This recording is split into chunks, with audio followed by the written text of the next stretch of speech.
Hi there, Steve McVeigh, one of the pastors here at Lamont Wesleyan Church. We are in Acts 23 today, looking at this narrative, and boy, is it an interesting narrative. Now, it is sometimes hard when you read narrative to know how to apply it to your life. You remember the three questions that we're sort of operating with? What does this teach us about God? What does this teach us about ourselves? What is this passage calling me to do? I'm going to suggest a few things at the end of this, but let's just look at what happens in this narrative. We're really picking up from chapters 21 and 22. And if you have not read those chapters, it's really going to be hard to see the continuation of the story as Paul, who we had read, was told by the Holy Spirit that when he got to Jerusalem, he was going to be imprisoned. I mean, this is now actually happening. And we see a new directive in this passage that comes to Paul. But Paul is close to death a few times in this. I mean, there are people who are out to get him. And so the Apostle Paul is brought before the Sanhedrin after he has declared that he's a Roman citizen. And what you're going to see in just a few minutes as you read through this is that Roman citizenship was a serious thing, to the point that his protection was so important that an entire garrison was deployed to safely get him out of a situation even while he was under arrest. And so this citizenship issue is one of the things that's noted here today. But the Apostle Paul is brought before the Sanhedrin, and one of the first things that he says in verse 1 or 2 here, it's verse 1. I have fulfilled my duty to God in all good conscience to this day. Paul says this in other places. For example, over in Philippians chapter 3, he says in regards to the law, he was without fault, or he had done it well. I mean, he basically tells the church at Corinth, as far as I know, I have nothing that is in between me and God and in between me and others.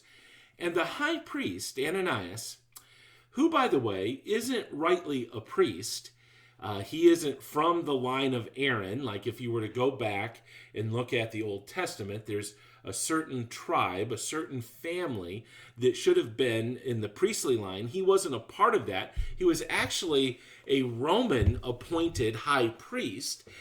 Recently, just probably within 2 or 3 years of this story, he had been called back to Rome and charged with being a conspirator to cause trouble in this area. I mean, he was a violent man, and as a matter of fact, probably 5, 6 years, 7 years after this, I referred to this yesterday. We don't know the exact, that we can't put this to a date of when this happened, but we do know that in AD 66. 4 years before Jerusalem was destroyed, when the rebellion against Rome was first starting, the first thing that the Jews who were rebelling against Rome, the first thing those Jews did is they went and found this guy and they killed him because they felt he was a traitor. He was a pro-Roman. He really wasn't there as the high priest as much as he was there as an agent of Rome. And so he hears Paul say this, and he orders Paul to be struck on the mouth. Now, here's the thing. That was illegal. I mean, within the Jewish law, the idea of you being innocent until proven guilty is a real deal. And Paul hasn't even been officially charged yet. And Paul curses the guy. He says, you're a whitewashed wall, which is a way of saying a hypocrite. It's like a picture of something that is just absolutely falling apart, but you paint it. You add a coat of paint to make it look good. The house is falling down, but you paint the house so that it looks good. And it is against the Old Testament law to criticize or to speak poorly of those who are in authority over you. And so Paul unknowingly had rebuked the high priest. And so let me just sort of give you a little bit of a context of what's going on here. There are some who believe, and this is more found in older commentaries more than recent commentaries. There are some who believe that what the Apostle Paul means is, I don't recognize you as the high priest. Like, if I really believed you were the high priest, I wouldn't treat you that way. It is very likely that the Apostle Paul had very poor eyesight. We see that in other places, and it is very possibly that he did not know who gave that command.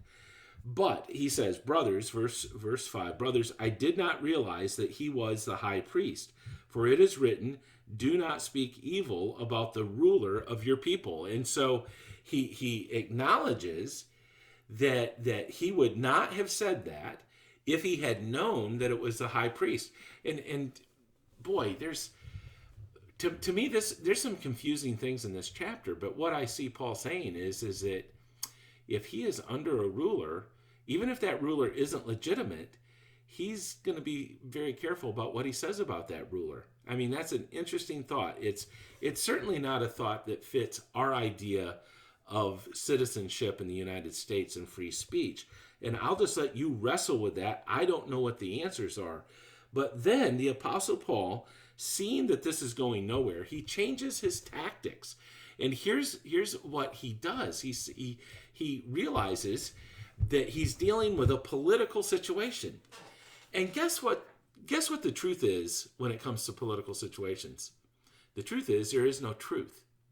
I mean, that's just the reality. I mean, when you get two parties against each other, truth goes out the window. I mean, that's what Jesus said when he was talking to Pilate, and actually it was Pilate that said this, when Pilate said, what is truth?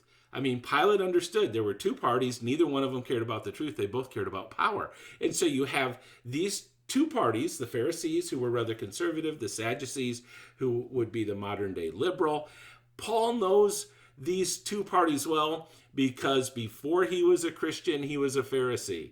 And so he understands that when it comes to the gospel, there's a division in between these two groups that comes up. And that is that the Pharisees believed in the resurrection, and by that they just believed in the resurrection of the dead at the end of all things.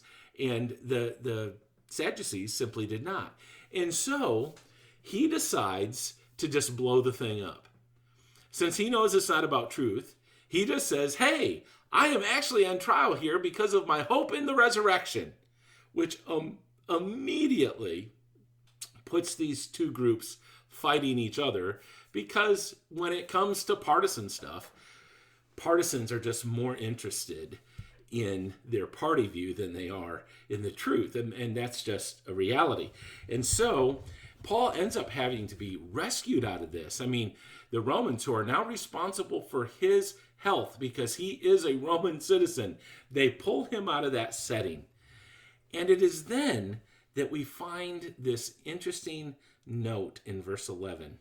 The following night, the Lord stood near Paul and said, take courage, as you have testified about me in Jerusalem, so you must also testify in Rome. Now, what happens next is this group of 40 people that bind themselves with an oath that they will not eat or drink until they kill Paul, and they come up with a scheme. But then we find that Paul's nephew, which is just so interesting. You know, back over in Philippians 3 again, this passage where the Apostle Paul talks about his life, he says in there, I think it's like around verse 5 or something, maybe 6, 7, maybe it's verse 8 of Philippians, somewhere in there, Philippians 3. He says, I lost everything. And here's what we know about the Apostle Paul. He had been disowned by his father for accepting Christ. He had been kicked out of the family. But apparently his sister still had, and we know nothing about his sister, but apparently his sister still had familial identification with Paul. Even though he'd been kicked out of the family, she still cared for him.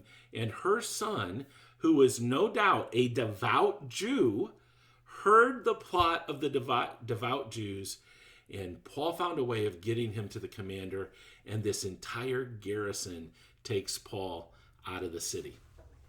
So what do I do with that?